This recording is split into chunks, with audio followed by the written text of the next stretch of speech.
connaître sur les dernières évolutions qui ont marqué la scène économique de l'Égypte durant les derniers jours. Et bien sûr, nous allons aujourd'hui jeter plus de lumière sur deux différents aspects de l'économie égyptienne, à partir de la sécurité, passant par la politique jusqu'à les politiques financières et économiques du gouvernement égyptien. Et ça, à travers les analyses et les points de vue, mais aussi à travers les explications de Dr Amr Hamed, notre invité d'aujourd'hui, professeur de l'économie à l'Académie maritime. Vous êtes toujours le bienvenu sur Sunna TV International.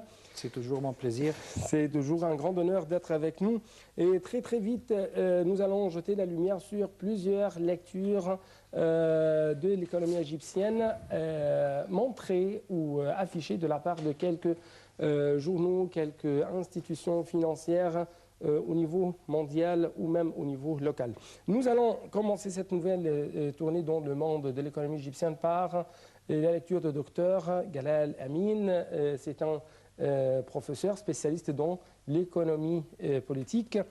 Et selon lui, la baisse de la livre égyptienne est due parmi les principales raisons à la politique et à la sécurité. Donc, selon lui, ce n'est pas un état traditionnel qu'on connaît ou dont on témoigne actuellement, l'état de l'économie égyptienne. Mais c'est toujours, il y a deux facteurs très importants, la sécurité et la politique. Bon, pour commencer, avant de parler du conclusion de grand docteur Galal Amin, j'ai des nouvelles, bonnes nouvelles pour vous. Oui. Le remède amer, amer a commencé à fonctionner. Oui. Et quand je dis amer, je parle de tar amer, et je parle de amer du point de vue citoyen. Dur ou pénible. Oui, du point de vue de citoyen. Ça a deux sens. Oui, et c'était même le titre de l'Économiste, ce magazine britannique, durant sa lecture en ce qui concerne l'économie égyptienne. Oui, c'est ça, c'est ça. Oui. Mais je vous rappelle que le chef de notre banque centrale, c'est M. Tarek Amer aussi. Oui, alors oui. ça a deux sens.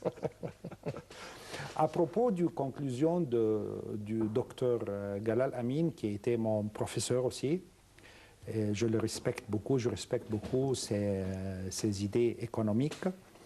Il dit bien que les solutions économiques pour l'économie égyptienne ne sont pas dans les mains des économistes. C'est hors de l'économie. C'est plus ou moins, on a besoin, parce qu'il y a toujours des solutions traditionnelles pour les problèmes, pour les défis économiques. Mais pour un pays comme l'Égypte, on ne peut pas appliquer les solutions traditionnelles. Pourquoi? Parce qu'il y a deux très importants défis, si je peux les appeler, hors du scène économique. Oui. Premièrement, la stabilité du régime politique, disons, et deuxièmement, le terrorisme, ou bien la sécurité nationale. Ouais. Alors, il dit que même si on va appliquer beaucoup de solutions économiques qui sont peut-être correctes, il faut adresser premièrement ces deux très difficiles défis pour l'économie. Oui. Donc, vous parlez qu'il y a une sorte d'impact très négatif sur l'économie égyptienne de la part de ces terroristes ou de la part de terrorisme mondial qui essaye d'affecter plus ou moins n'importe quel remède, n'importe quelle performance économique ou même n'importe quelle mesure adoptée de la part du gouvernement égyptien afin si je peux dire, de relancer l'économie égyptienne. Je ne peux pas dire que c'est très négatif. C'est un peu négatif. Pourquoi? Oui. Parce que si vous voulez, les deux derniers mois, l'économie égyptienne fonctionne mieux que les autres pays? Mais mieux, non. Je veux dire mieux que ce qui était possible, oui. Bien sûr. Pourquoi? Parce que parfois, les remèdes même, disons, ce qui se passait à propos du livre égyptien vis-à-vis le dollar, par exemple, ça a aidé beaucoup la production domestique. Oui. Parce que bien sûr, il y a beaucoup de consommateurs domestiques égyptiens, je veux dire, domestiques, qui ont changé de manière des achats, des exportations pour des produits domestiques. Oui. Alors ça a été en faveur des industries domestiques, bien sûr. Ça, c'est un exemple Oui. de quelque chose qui est positif à propos de ce qui se passait pour le livre égyptien. Oui. Et il y a aussi une augmentation d'à peu près 30% dans les exportations égyptiennes comparé à la même période l'année passée. Oui. Alors ça aussi, c'est un indicatif positif aussi. C'est presque les exportations non pétrolières ont atteint presque 25%. Une certaine hausse dans ces exportations. Donc, mais jusqu'à maintenant, vous partagez le même point de vue de Dr Galal Amin, cet écrivain dans le journal Aram.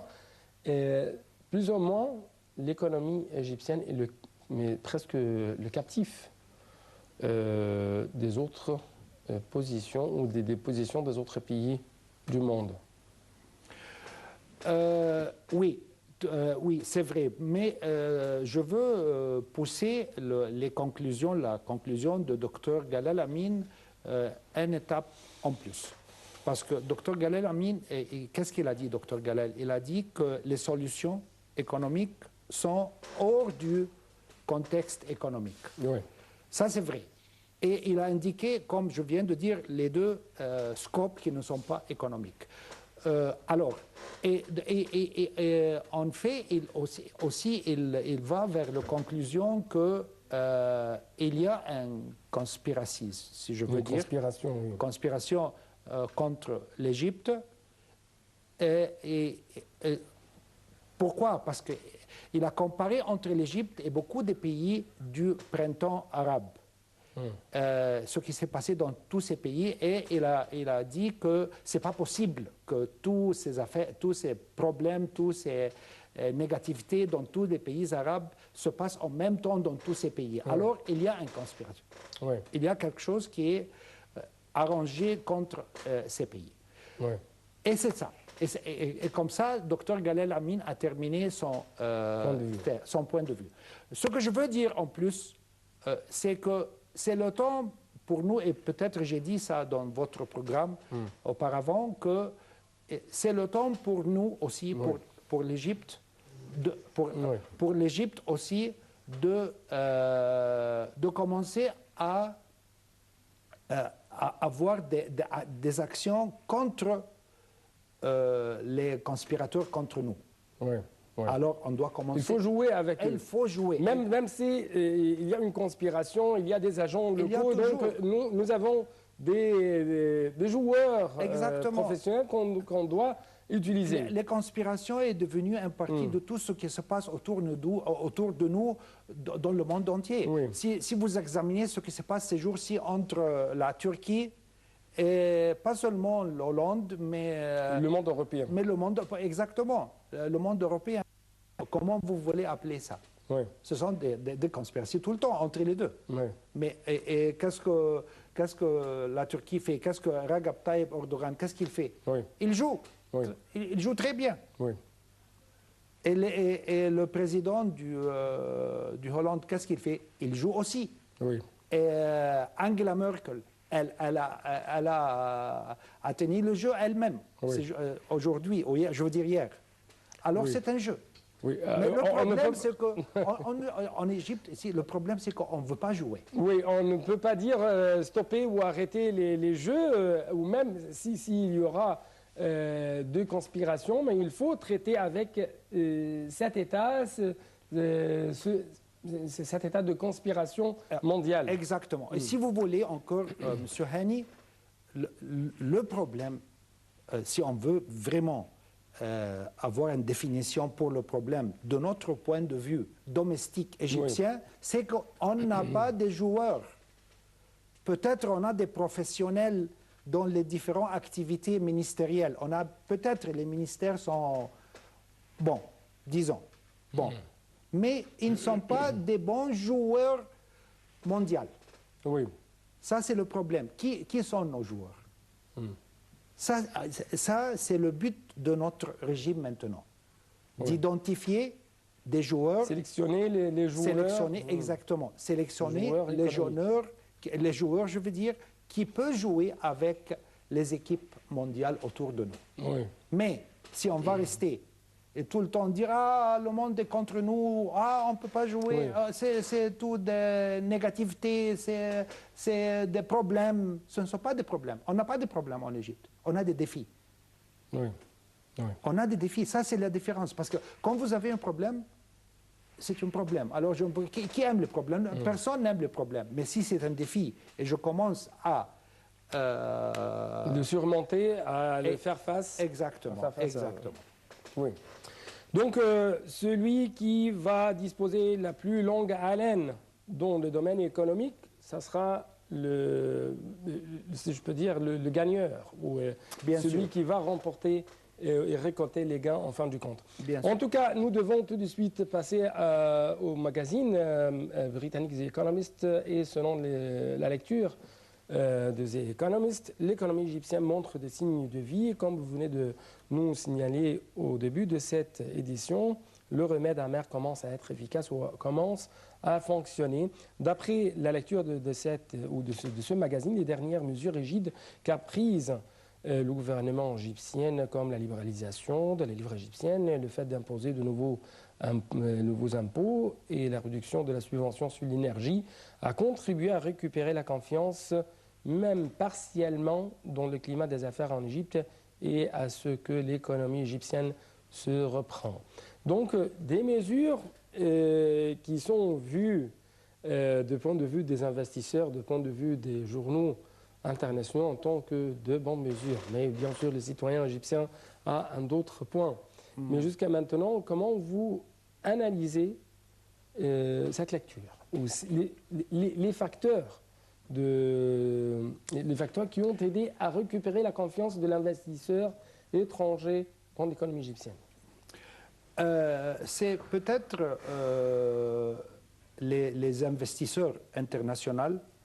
Maintenant, ils sont en train d'essayer ce qui se passe. Alors, ils mettent un peu des investissements dans la bourse maintenant. Mais jusqu'à maintenant, on n'a pas encore ce qu'on appelle les investissements directs. Oui. Pas encore. Mais il y a des investissements qui viennent pendant les quelques semaines passées dans la bourse, par exemple. Le tourisme, ce n'est pas encore venu. Mais l'autre action positive, c'est la réaction des Égyptiens qui vivent à l'étranger, qui ont commencé pendant les quelques semaines, les quelques 2-3 mois passés, à transférer des argents, des monnaies, bien sûr, en Égypte. Oui, à travers les banques égyptiennes. Oui, et ça a à faire, bien sûr, parce que ça a à faire avec la réduction du livre égyptien, pas seulement la réduction du livre égyptien, mais aussi les intérêts des banques qui ont maintenant, c'était, comme vous le savez bien, ça a été à peu près 20%, mais maintenant c'est à peu près 15-16%. Oui. Alors ça, c'est très attractif pour les investisseurs égyptiens qui vivent à l'étranger, qui travaillent à l'étranger. Oui. Il y a autre point de la part de la lecture, ou dans la lecture du magazine britannique The Economist, les bons ou les obligations du Trésor égyptien sont achetés par les étrangers durant le mois de janvier dernier. Cela représente l'amélioration de l'appétit des investisseurs étrangers à l'égard de l'économie égyptienne et un signe très clair sur leur confiance ou à l'égard du progrès de l'économie égyptienne. Est-ce que vous partagez le même point de vue? Je ne l'appelle pas confiance, mais je peux l'appeler, c'est une opportunité? Non. C'est une étape d'essayer. Ils sont en train de faire examiner l'économie égyptienne. Alors, c'est pour cela que c'est ce qu'on appelle hot money. Jusqu'à maintenant, c'est hot money. Mais c'est pas mal, parce que le hot money, ça vient pour essayer. Si ça va bien, alors je peux le reprendre. Oui. Mais ce qu'on espère comme régime égyptien, c'est que le hot money, j'espère plutôt va être suivi par des investissements directs dans les projets, disons, industriels ou peut-être de long terme. Oui. Et en ce qui concerne la haute manie ou les investissements étrangers, par exemple, il y avait quelques déclarations faites par M. Mohamed Farag Amer, je crois, c'est un parlementaire, mais c'est un homme d'industrie, c'est un homme des industriels égyptiens ici en Égypte. Et selon lui, les investissements étrangers ne sont que des mensonges. Les investisseurs étrangers n'ont pas investi que dans quelques domaines, notamment le domaine pétrolier et l'énergie, et non pas dans la base de l'industrie égyptienne. Et oui, c'était toujours les investisseurs égyptiens nationaux qui ont contribué à la construction de la base, de la base industrielle de l'économie égyptienne. Oui. Est-ce que vous partagez ce nom? Bien sûr, c'est tout à fait correct ce que M. Farag Amer a dit. M. Farag Amer est le chef du société des businessmen alexandrins. Il est un des plus importants, plus qualifiés businessmen en Égypte, bien sûr, et je respecte beaucoup ses idées, ses pensées, ses idées. Alors, bien sûr, ce qu'il dit, c'est vrai, et ça nous reprend à ce qu'on a commencé de dire au commencement, c'est qu'on doit préparer la scène politique, premièrement, et sécurité nationale pour attirer les investissements extérieurs. C'est tout à fait correct, bien sûr. Oui. Toujours, si nous allons reprendre la lecture du magazine britannique The Economist, la faible devise de l'Égypte a incité graduellement la croissance dans le domaine du tourisme et du commerce, et les exportations de produits non pétroliers ont augmenté de 25% en janvier 2017 par rapport à janvier 2016. Alors que les exportateurs égyptiens célèbrent, les compagnies locales restent souffrantes. La faible devise a mené à la hausse des importations et les niveaux d'inflation. En même temps, il y a deux signes sur la reprise de l'économie égyptienne. La faible valeur de la devise égyptienne représente un incentive pour les industriels, notamment que les consommateurs ont changé leur attitude des produits importés à haut prix à d'autres alternatives locales moins chères. Donc, toujours, comment vous analysez ces points de vue révélés par le magazine britannique The Economist? Encore une fois, ça c'est correct, bien sûr aussi. Cette analyse est très descriptive de la situation en Égypte. Ce qu'on doit faire maintenant, c'est de regarder un peu hors du Caire et hors d'Alexandrie et hors de tous les grandes villes de l'Égypte. C'est le temps maintenant d'examiner les secteurs pauvres du pays, spécialement le sud, le Haute-Égypte. Ça, c'est très important, le Haute-Égypte, parce qu'il y a beaucoup de gens maintenant qui... Moi, j'aime beaucoup dans un programme comme notre programme aujourd'hui, d'inviter un des paysans du sud de l'Égypte qui peut nous joindre et nous donner une idée de ce qu'il souffre. Parce que ça, c'est très important maintenant. Disons, le problème du pain, par exemple. Ça, c'est un problème vraiment, on ne le sent pas ici au Caire ou en Alexandrie. Mais si vous voyagez en Haute-Égypte ou bien dans les endroits un peu éloignés des villes, il y a un grand problème. En ce qui concerne ces problèmes où nous devons passer tout de suite à une autre lecture révélée récemment par l'agence américaine spécialisée dans l'économie et dans les finances, Bloomberg. Et selon elle, l'agence américaine Bloomberg estime que les investisseurs sont revenus en Égypte pour investir dans les actions et dans les dettes à travers la monnaie locale, à travers la livre égyptienne. Mais toujours selon cette lecture, les avantages des politiques qui ont assuré le prêt du FMI ne sont pas clairs.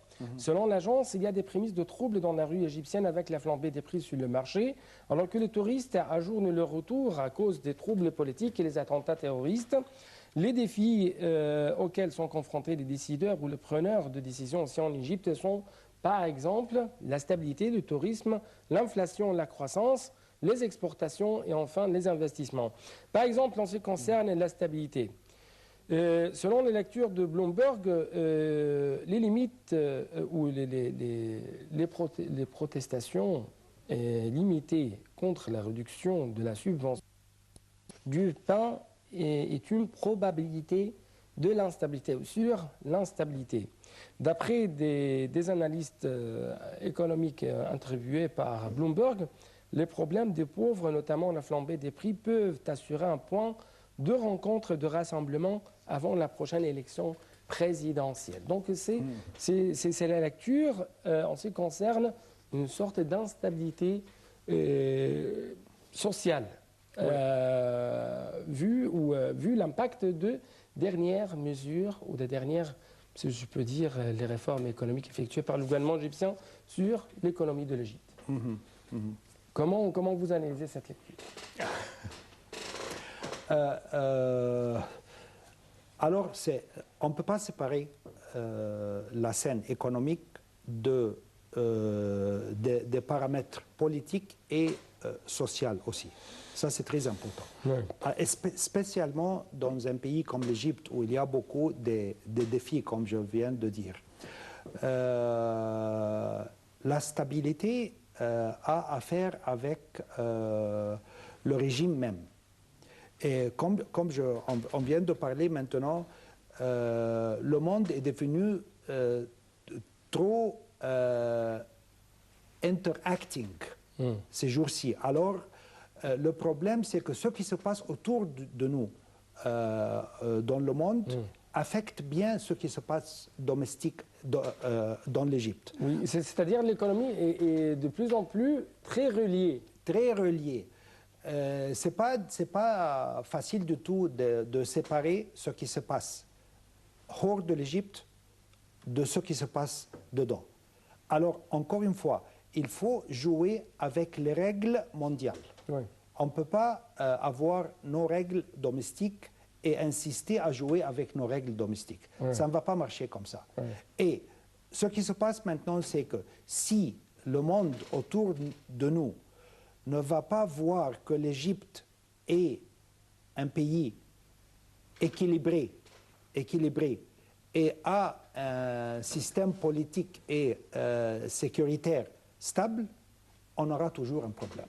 Oui. On ne peut pas se séparer du monde. Mais je dois ici ajouter un point très important. Si le régime actuel ou le gouvernement en place n'a pas cette sorte de popularité et ne sentent pas bien qu'ils sont soutenus par les citoyens égyptiens, ils n'auraient pas pris de telles décisions audacieuses. Mais ils ont pris cette audacité de prendre de telles réformes économiques et de réduire de plus en plus la subvention, vu la situation économique que traverse l'Égypte depuis quelques années.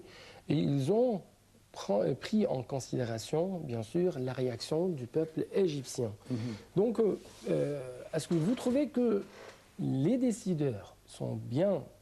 C'est ma lecture jusqu'à maintenant.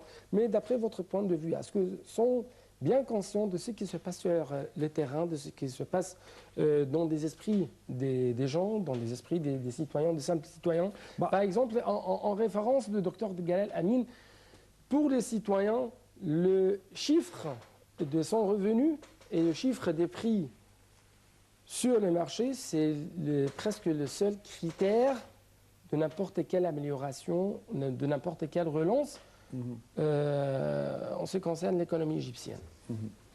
Alors, la question, qui prend la décision? Est-ce que ce sont les ministres qui prennent la décision ou ce ne sont pas les ministres même? Ça, c'est très important de répondre à cette question. Parce que toujours, il y a des questions, mais on ne sache pas qui prend la décision au fin du jour. Et quand il y a un problème, on a un changement ministériel. On a des nouveaux ministres qui viennent.